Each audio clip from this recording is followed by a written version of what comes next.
tal? ¿Cómo están? Muy buenas noches. Bienvenidos a Combate por Wilner. Programa ágil, espero. Lluvia de interpelaciones. Algo pasa cuando la prensa no se fija en este tipo de cosas. O sea, al factor Otárola, ¿no es cierto?, que ha caído Otárola y ahora está el ministro Arancén, la señora presidenta, que en realidad yo no creo que presida nada, que no tenga en su cabeza la inmensa responsabilidad histórica que tiene y las falencias evidentes que tiene su gabinete, ya de la época Otárola. No se da cuenta que está a expensas de un Congreso que está también a la espera de que se trastabille Nicanor Boluarte. Si trastabilla Nicanor Boluarte y se le cae un poquito de Coca-Cola encima del comensal, eso se llama vacancia presidencial.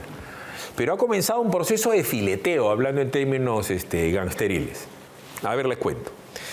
Hay 3 interpelaciones en ciernes, de diferente índola y ranking, ¿no? Está la señorita Urteaga, que reitero, no es familiar mío, por si acaso.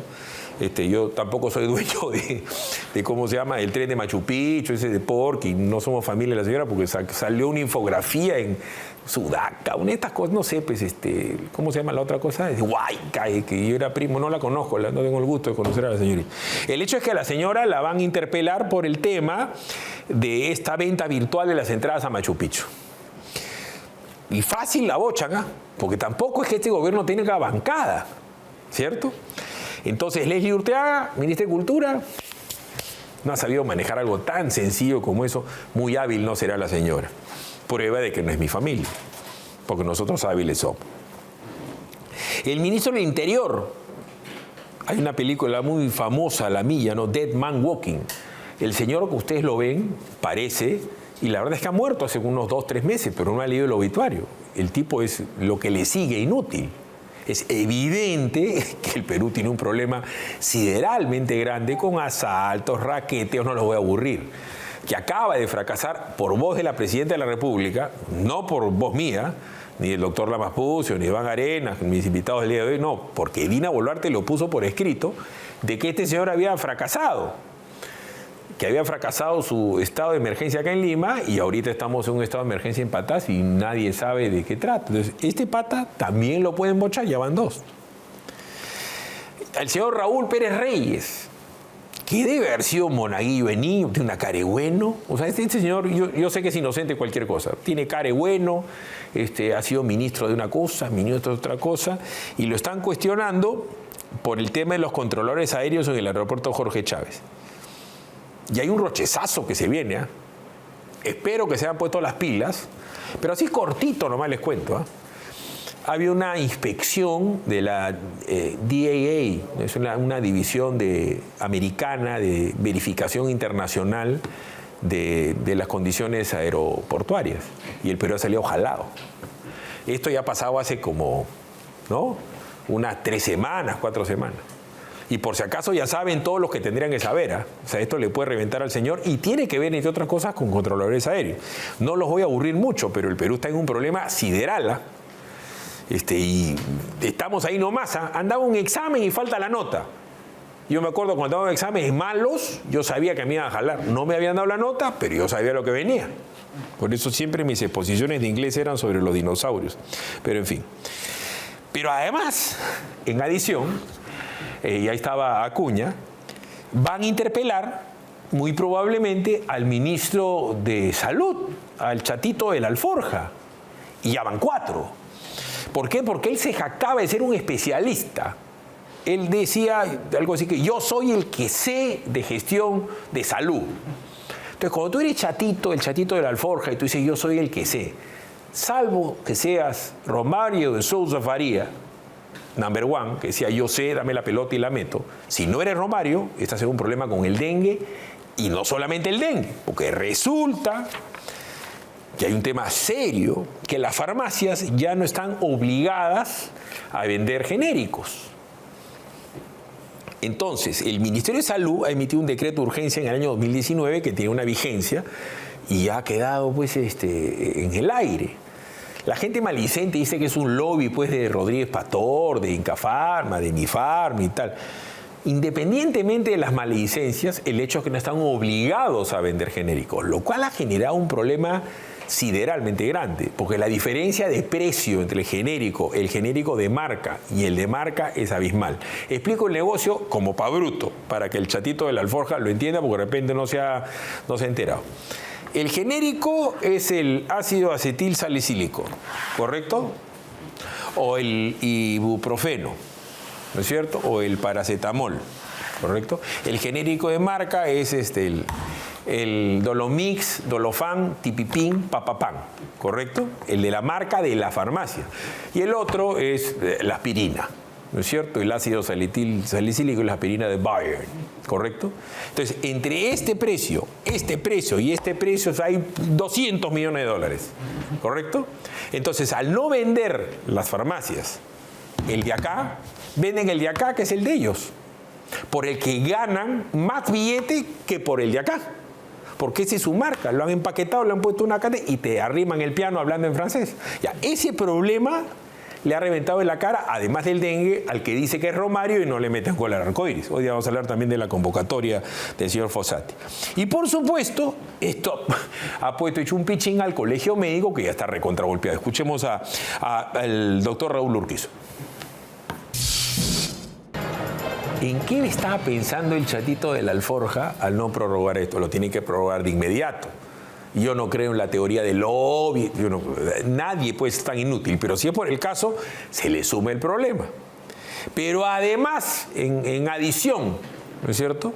Hace nada, el día sábado, declaró con mucha solvencia y muy articulado el ministro Arancén, que es un abogado.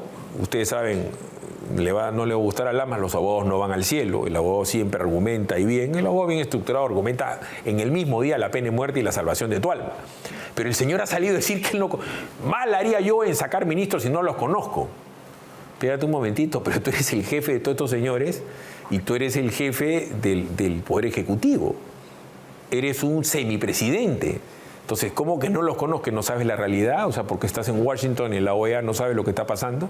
Digo esto porque se le puede generar a la señora un problema político inmenso, el cual no vamos a mandar el día de hoy, si, repito, se le cae la chicha a Nicanor Boluarte en el pecho de cualquiera. Porque esto va a ser vacancia presidencial rapidito. Y lo que va a forzar estas 4 interpelaciones es que se refresque el gabinete. Eso se va a llamar crisis de gabinete. Entonces la señora tendrá que despertarse de su letargo y le sumamos una más. La cantidad de colegios que están destrozados y acaba de comenzar el año escolar hoy es inmensa. O sea, la que se viene es la interpelación ni siquiera así. ¿Quién es ministro de Educación? Ya ni me acuerdo. Buenas noches, Iván Gabriel. ¿Quién es el ministro de Educación? Ya ni me acuerdo tampoco. Ya eso es... Doctor. No me acuerdo. Doctor, mi carro contra el suyo. ¿Quién es el ministro de Educación? ¿Se acuerda Ferrando? Al que me traiga, ¿no es cierto? Alguien que se llama Eustaquio y regalaba plata. ¿Cómo estaremos? Que no sabemos quién es el ministro de Educación. No sé si es hombre, si es mujer, si es bueno o es malo. Lo que sí sé es que los colegios en el Perú se caen a pedazos. 30.000 colegios. Eso el año pasado se decía. Si de 19 ministros, doctor, 5 están comprometidos en un tema grave, va a haber una crisis de gobierno. ¿Correcto? Entonces, no es que se lo desea a la señora, porque yo soy los que pienso que la señora tendría que quedarse, no porque sea un fanático ni Boluarte lover, sino si las elecciones fueran hoy, si lo explicaba ahora a una señora que me crucé, decía, si las elecciones, si la señora cae, las elecciones tendrían que ser en 6 meses. Con Salas Arenas, donde está. Y con la OMPE. Y Piero Corbetta, donde está. ¿Me entiendes? Entonces tú tienes que ser muy imbécil de meterte al Callao, a un callejón con Chalaquito y Segundo y con Demetrio Papañaupa Cerebrito en la puerta. Usted no lo haría, ¿no es cierto? Ya. Ahora bien, por otro lado, el día de hoy, y acá le pido a Iván sus primeros esboces, se salvó el señor de la ASA. Entonces, han caído 2 de 5. ¿Correcto? 2 de 5 en una situación hiper complicada, porque esta Junta Nacional de Justicia viene golpeada. Ya sé que los que pueden venir son caviares, pero hay un problema subyacente. Habrían cometido delito los señores que utilizaron la JNJ indebidamente, y sus resoluciones podrían ser llevadas en su momento, digo, cuando han sacado a X, Y o Z, al TC.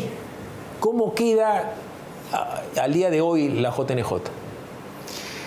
Mira, eso va a ser un problema, ¿ya? Pero hay un tema que también creo que es importante. El tema no es solamente cómo queda, sino qué viene, Philip. Por eso pues te digo. Primero cómo queda y después qué viene. O sea, primero cómo queda. Que queda, a ver, vamos a ver, o sea, la señora, mira, ha dicho que básicamente ha hecho lo mismo que ha hecho la señora Patricia Benavides. Ya. ¿Ya? Yo la verdad es que creo que lo importante es ahorita, enfocarnos en lo que viene. Lo que viene va a ser más difícil, Philip. Va a ser básicamente... Ya, pero la señora Teño Yeco ya se fue. Claro. Y el otro señor... Quedan sus viudas. Claro. Irán, pero se van. Entonces, queda este señor y los otros dos. Entonces, como lo veo yo, es una institución que tiene un problema grave. Porque el señor Checli Soria, que nos está viendo, doctor Checli, ¿qué tal? ¿Cómo está? Buenas noches. Tiene por resolver si es que anula la investigación que le hicieron malamente a la señora fiscal de la Nación. Así es. Marita y Harvey. Entonces, si anula eso, y ya la pregunta se la traslado al doctor Lamas, si anula la investigación, ¿qué sentido tendría la suspensión que le hicieron a la señora? Quedaría sin efecto, automáticamente. Yo no sé si automáticamente... Desde el punto de vista legal, si anulan eso, lo lógico es que, voy a utilizar corríjame, usted es el abogado, la lógica diría que queda anulado, pero está pendiente una reconsideración. Entonces, si estos señores tuviesen ceso, una vez que firman estos dos señores, le deberían dar la reconsideración. ¿Cierto? Porque la reconsideración está todavía pendiente. Si ellos reconsideran y le levantan la suspensión, estarían tendiendo una rama de olivo. Y digo, ¿por qué?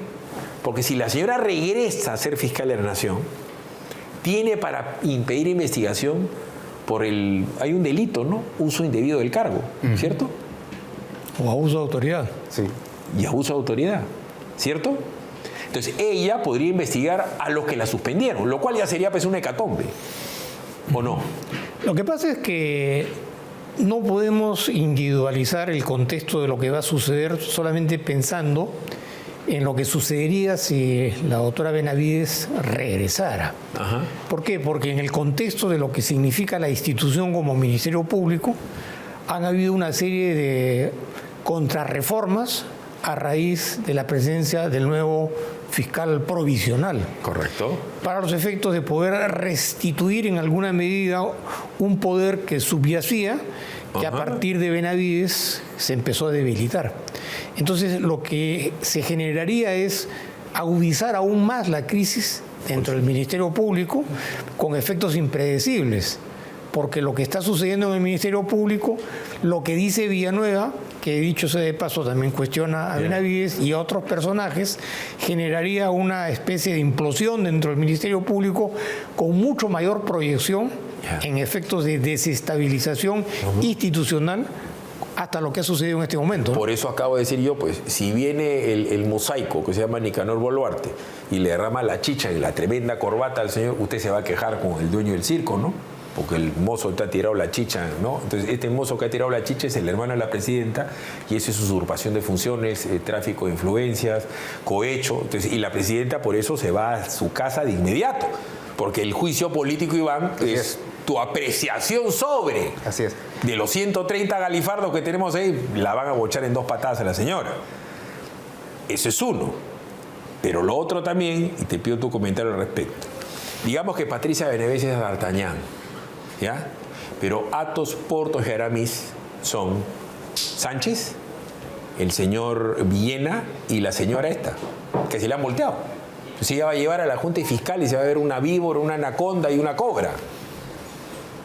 Y los que entren, ese es el detalle. Por eso No, estoy hablando de la Junta de Fiscales Supremos, si es que llega la señora. Claro. Entonces, acá tiene que haber una solución política, aunque a la gente no le guste. Así es, porque mira, todo indicaría, por eso te digo, o sea, lo mismo que han hecho Benavides, han hecho estos dos jueces, y es altamente probable que llegue nuevamente Benavides. Vas a tener una Junta Nacional de Justicia no solamente en una guerra abierta, pero además vas a tener accesitarios que han pertenecido a una ONG. Sobre todo uno de ellos, que ya lo dijo abiertamente. Entonces, lo que estás generando en la Junta Nacional de Justicia es una verdadera guerra que tarde o temprano el Congreso tiene que tomar posición en algo. Y fíjese, doctor Lamas, usted es penalista. Imagínense que estaba ahí Philip Quaker, con la soga al cuello, pero tenía un juez idóneo. usted era mi abogado, me decía, Philip, tú tranquilo, hay una defensa sólida de tu caso, yo no te voy a hacer que no vayas preso. Listo, doctor Lamas, por lo que son, ya está, acá. Pero los señores de la Junta Nacional de Justicia han sancionado jueces, habiendo hecho uso indebido del cargo. Entonces, al juez que votaron, ese juez que votaron malamente en los últimos meses, puede ir al TC y con un amparo pedir restituido en la medida que esos señores que lo sancionaron, ¿no es cierto?, sí, lo votaron mal. Eso ya más problema todavía. Sí, lo que pasa es que en el plano del tiempo que duraría sobre la base de la nulidad de las resoluciones que emitió la Junta Nacional de Justicia, recurrir a la justicia constitucional para que en última instancia resuelva, pueden pasar un año, año y medio. No y digo en ese tiempo, la desestabilización institucional es de tales proyecciones que posiblemente el fenómeno del Ministerio Público sobrepase lo que más adelante en el plano de la temporalidad resuelva la justicia constitucional. Ya, pero doctor, pero lo que han hecho estos señores en Buen Romance ante la necedad de la señora Inés Tello Ñeco, porque ha sido, yo espero, necedad.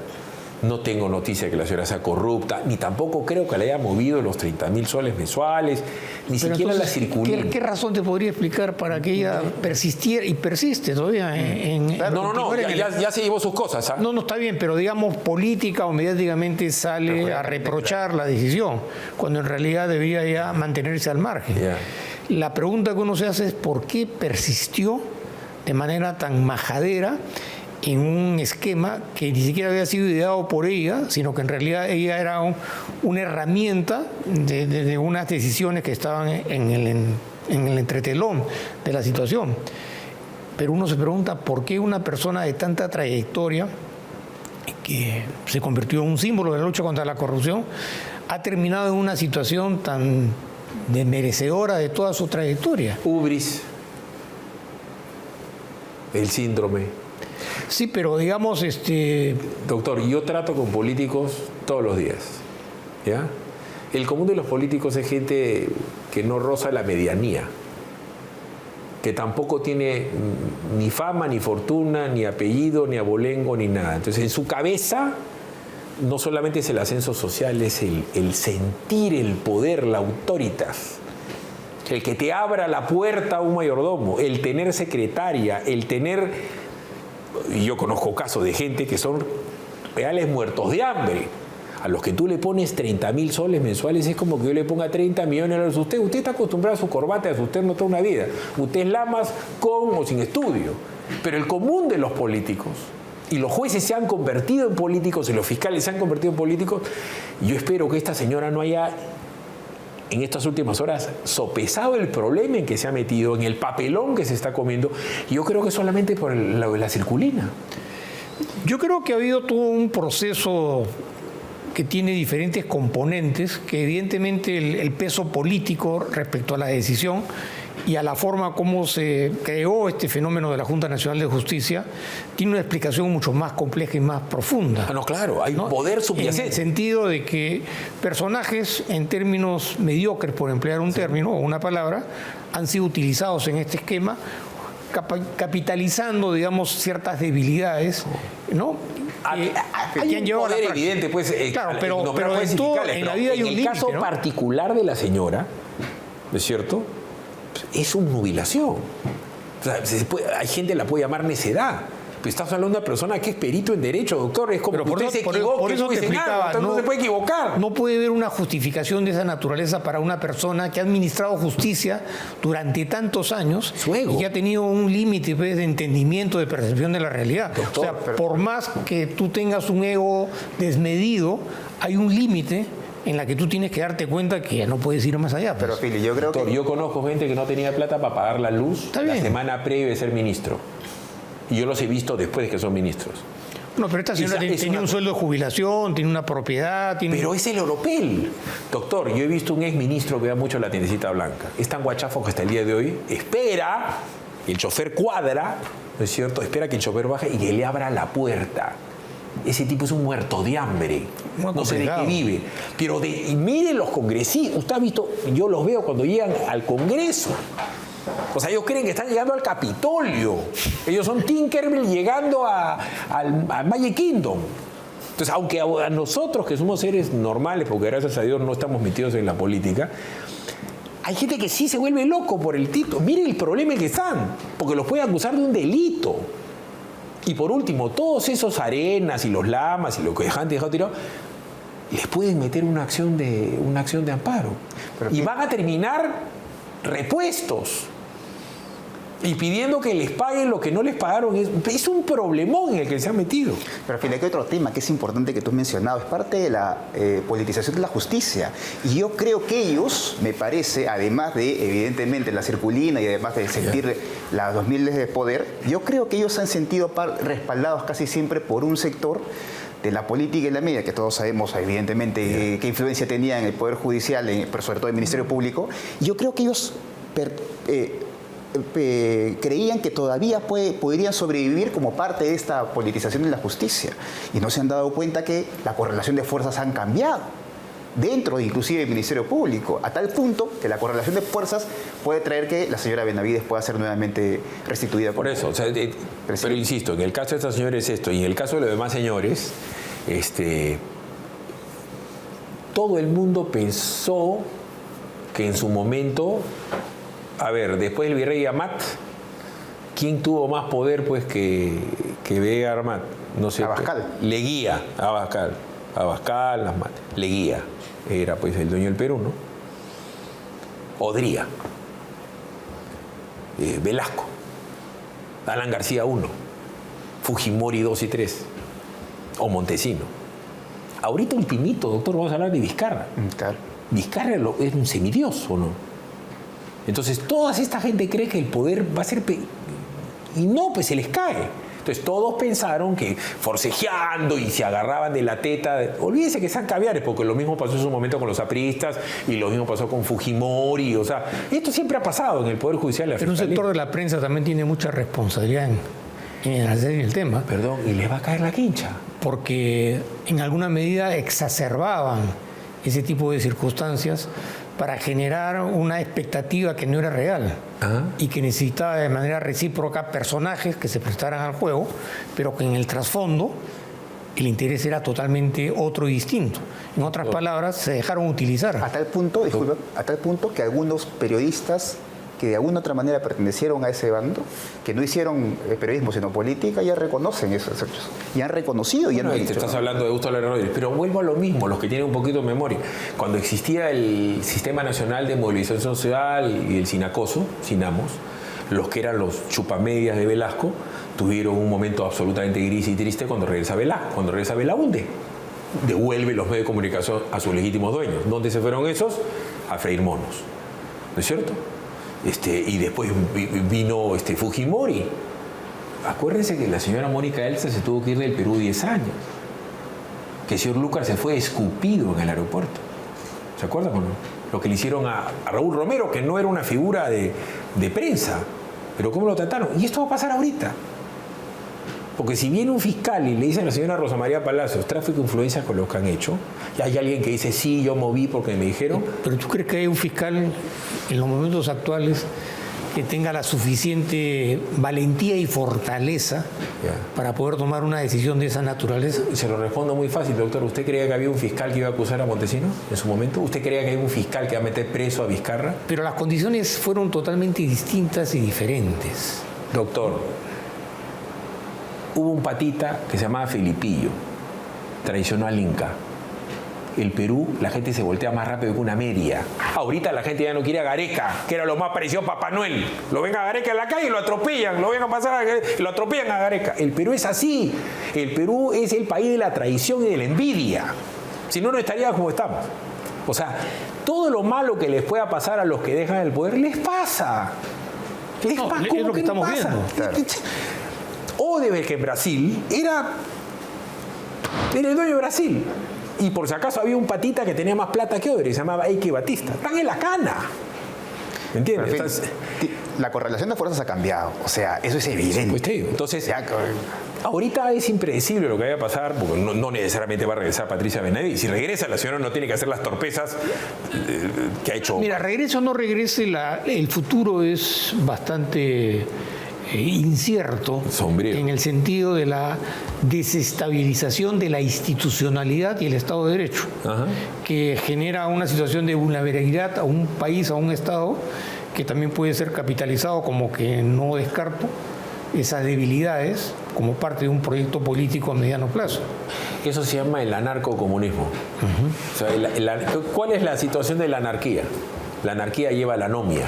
El desorden, claro. Correcto. Entonces, cuando hay algo que no tiene ni nombre, hay que buscárselo, ¿no es cierto? Y esos son factores que están en juego. La Segunda República, el gobierno revolucionario de Velasco, Alan García, que venía a hacer lo que tenía que hacer con el Fondo Monetario. Porque el proyecto político a futuro es un régimen bastante totalitario, así seguro, que está buscando regresar al poder, que está utilizando el parlamentarismo, la democracia, en ese juego de fuerzas frente a un Estado y una democracia particularmente debilitada y desacreditada. Pero no solamente eso, o sea, no solamente ese sistema, sino además los sectores ilegales, ¿no? Que han inundado, o sea, el país. Los poderes fácticos. A ver, cuando hay dispersión del poder, ¿no es cierto? Se atomiza y luego se vuelve a juntar.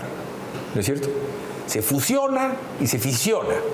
El problema es que en la fisión se genera energía, ¿no es cierto? Y en la energía hay una bomba, cosa que puede pasar en JNJ y hasta en el Congreso, dicho sea de paso. Veamos la nota. El último de la fila se ha salvado. El presidente de la Junta Nacional de Justicia, Antonio de la Asa, libró de ser inhabilitado por 10 años. Señores congresistas, no se alcanzó el número de votos requeridos para su aprobación. Por consiguiente, se expedirá la resolución legislativa del Congreso correspondiente y se remitirá al archivo el expediente. Luego de que la semana pasada votaron por la inhabilitación de algunos miembros de la JNJ, el Pleno del Congreso había dejado para este lunes a la pieza más importante. Y en una votación ajedrecística no les alcanzó para el jaque mate. De los 67 votos a favor que necesitaban, solo alcanzaron 42, pese a la reconsideración presentada, muy por debajo de lo esperado. Han votado a favor 39 señores congresistas, 33 en contra, 10 abstenciones. Más a favor, Morante, Martínez y Barbarán.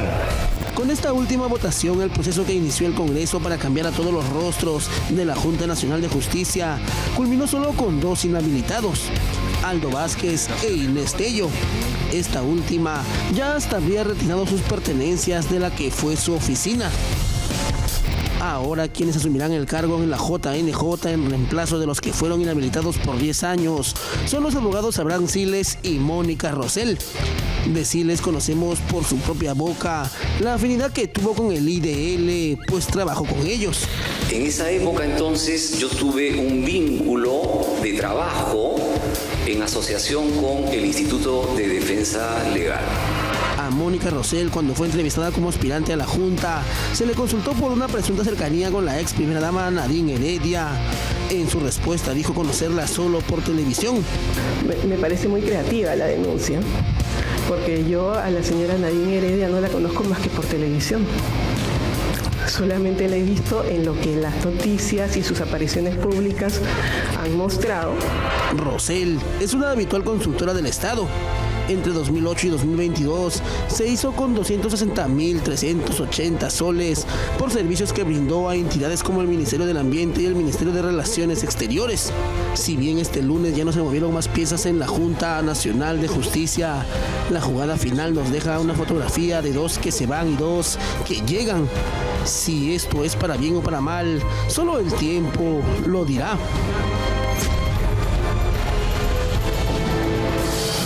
Es verdad, si es para bien o para mal, el tiempo lo verá. Ahora, de la Asa se parece a Pérez Reyes, en una cara de bueno tiene el pobre sudado.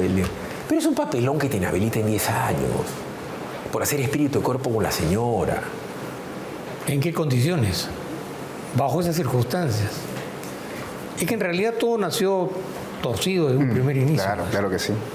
no sé, yo Pactos ahí, he pasado el fin de semana con mi mamá y con mi hija menor. Cuando yo me porto mal y tengo 57 años, me da vergüenza mirar a mi mamá.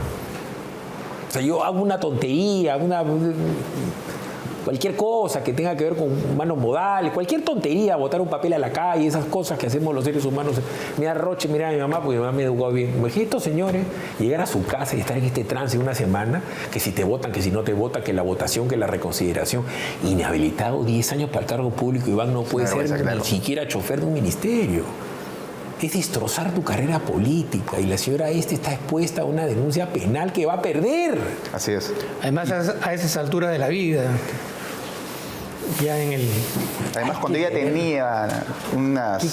Yo siempre lo manifesté en esos términos. Ojo, y un día, y siempre lo recuerdo, no es primera vez que lo digo, la señora Delia Reboredo Marzano, una hiperabogada, ella contó una vez que llegó al Congreso y le pusieron la banda y le llamó la atención. O sea, si a esta señora le llamó, por supuesto la señora siguió pues en su sitio y ya está. Pero hay gente que se vuelve loca con la circulina. Pero hay otras personas que en condiciones similares renunciaron a todo por una cuestión de decencia y trayectoria. Yo conozco una magistrada de la Corte Superior que cumplió su tiempo y se retiró honorablemente, sin necesidad de involucrarse. El doctor Chocano, que es el presidente de la Suprema, Vicente Ugarte del Pino, o sea, de todas maneras hay caballeros y gente decente. Esta señora se ha metido en un problema que es una vergüenza, se ha tenido que ir hoy día pues, con su cajita, por la puerta falsa. En fin. Siempre hay que tener Erudit a la mano, fabricado en el Perú con la reconocida fórmula alemana de Deutsche Pharma. Erudit es tu aliado contra golpes y hematomas, actuando eficazmente hasta la capa más profunda y recóndite de la piel, reduciendo el tiempo de recuperación. Erudit, tenlo a la mano. Pausa, regresamos.